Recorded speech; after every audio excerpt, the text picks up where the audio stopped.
up! Aye, Captain!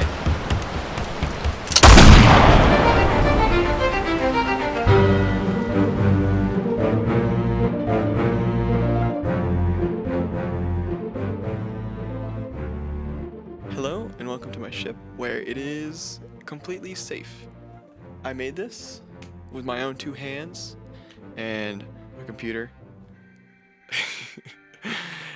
And we're gonna rank all the models. Starting off with the table. Oh, it's gonna be like a tier list, like cliche YouTube tier list, or I don't know if you can see my hand, cliche YouTube tier list. So the table.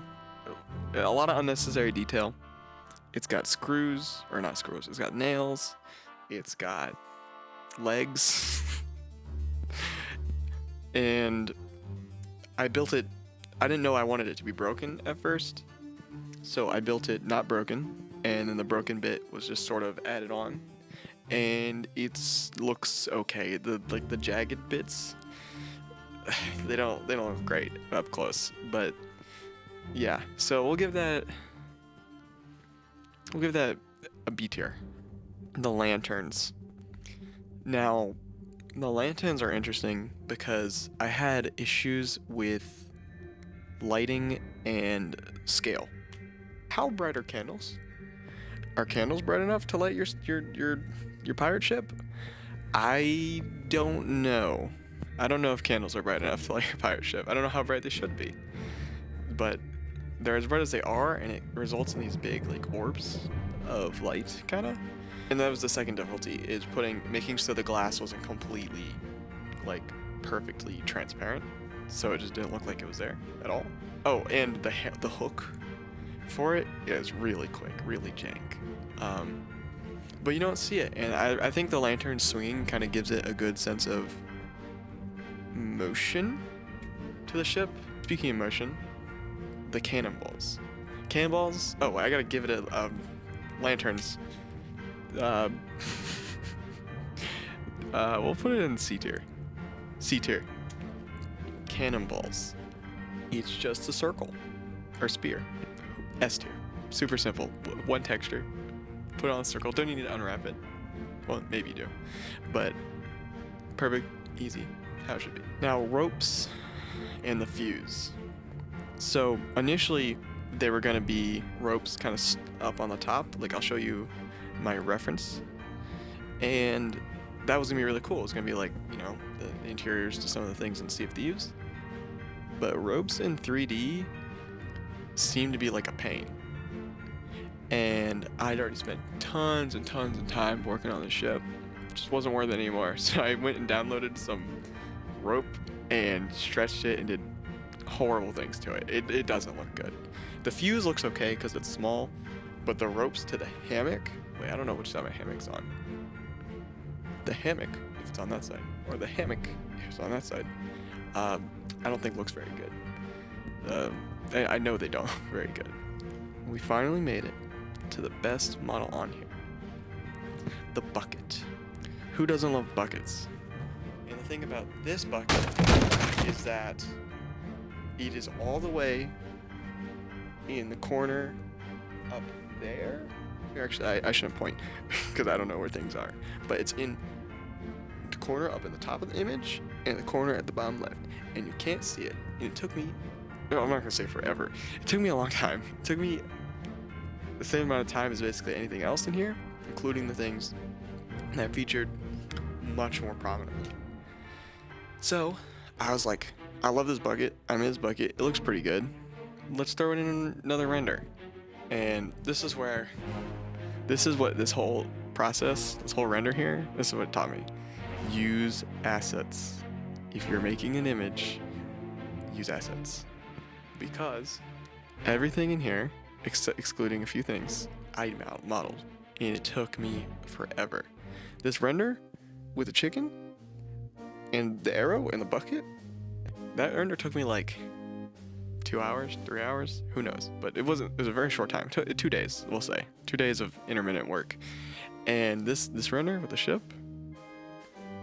took me like a month of intermittent work. So And the stupid, the bucket chicken? You should read my Instagram post on it. It has this great story to go along with it. It gives me an equal amount of joy as all of this did. And it was hardly as much work because I used assets effectively. And, you know, why make grass, or why make this or that, or why make all this stuff when you could just use an asset and then make the image that you want to make? Like, you know, you can either agonize forever or you can have a cool image. And I know which one I'll pick. I'm gonna pick. I hate that it took me so long to learn this lesson, but here we are. And I'm proud. I'm proud of this boat. Stupid boat. Speaking of the boat, chicken. Oh, not chicken. Bucket S tier. We already know this. The boat itself, it went through a lot of iterations on size and how much curvature it should have, because the reference images are kind of unclear, and I didn't know how big it needed to be for the scene that I needed to happen inside of it. It's just ever so gently curved, and I don't know if that comes across in the final image. I feel like I spent too much time on it, so we're gonna put it in D tier, because like it's just there to facilitate everything else. Oh, the human models, we're putting them in F tier. Okay, we downloaded I downloaded, what was it, like Character Creator 4? No, that's Unreal's thing. It was like, I forget what it is. I'll probably put it up on the screen, but it's terrible. I mean, they don't look like humans. Like, they look okay. I mean, I've seen, but like, maybe the textures are higher fidelity, but there's games on the Xbox 360 that have humans that look better than that. I was trying to use Seneca. Wait, you don't know who Seneca is? Seneca is my awesome lad from Unreal's human creator, and he looked great. He looked piratey. He looked perfect. But they really don't want you to bring Unreal assets like those stuff into other programs, and specifically the metahumans. The metahumans are impossible. Like I could get his entire body, but not his face, and that's the part I need. That's the money maker. So I had to scrap it, and I signed up for the free trial for this guy, and you know, it looks like the Xbox 360 guy. No, he looks worse than the Xbox 360 guy. So moral of the story, I don't know. I don't know how to find humans for 3D or make humans for 3D. But good luck to you all out there. Yeah, the banister, didn't have to make it S tier. Coins, didn't have to make it S tier. The cannon, I don't know if I mentioned the cannon yet, but the cannon was perfect.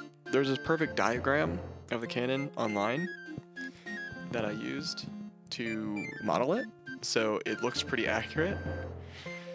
I just like how it looks. It facilitates the story of the scene. Cannon, A tier. A tier cannon. The barrels. Now, I learned a lot about barrels in making the barrels, because the barrels, there's a lot of different types of barrels. You got little barrels, you got big barrels. What type of barrels do you have on pirate ship? I don't know. Medium barrels, I guess. I learned a new texturing workflow where you just combine a bunch of different textures to make one big texture. I have not learned how to bake textures together, so these are all super dense, like layers and layers of just images, each one of these models. So that's not good. Well, I learned another thing from this is use reference. Let's check out my reference board. I'm really, really proud of it. And there's 2 AI images in there. I'm really sorry for that if you're an artist. That is my bad. But I mainly use those images for the lighting, like the lighting reference, just like the colors. So don't worry, I wasn't looking at it being like, oh, this is good. I was looking at it like, I like the blue and the orange there. That was cool. So don't worry. But I'm really proud of the reference board. It definitely led me to a lot of ideas. If you can see my notes, and it's really cool. Highly recommend. And I'll be back with a movie or another YouTube video.